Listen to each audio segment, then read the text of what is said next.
ایک دفعہ آپ صلی اللہ علیہ وسلم اپنے صحابہ کرام کے ساتھ ایک غزوے سے واپس آ رہے تھے یا غالباً غزوے پہ جا رہے تھے۔ راستے میں ایک جگہ ایک گاؤں سے گزر ہوا اور وہاں کے قبیلے سے آپ صلی اللہ علیہ وسلم نے کہا کہ ہماری کچھ مدد کر دیں، ہماری کچھ تعاون کر دیں۔ مطلب صحابہ کرام نے کھانا پینا تھا، تو پرانے وقتوں میں ایسا ہوتا تھا کہ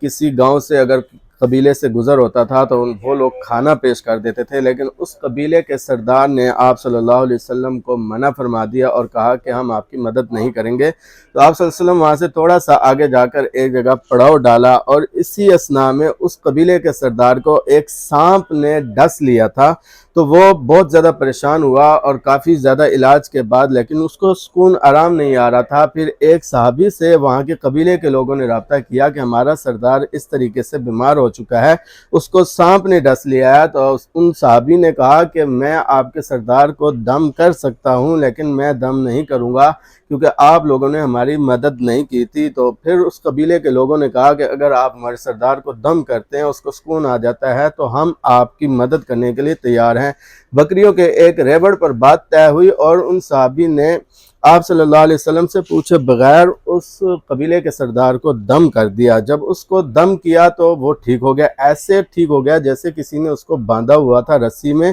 اور وہ ٹھیک ہو گیا۔ اب وہ دم کس چیز کا کیا گیا تھا کہ ان صحابی نے سورہ فاتحہ پڑھ کر اس قبیلے کے سردار کو دم کیا اور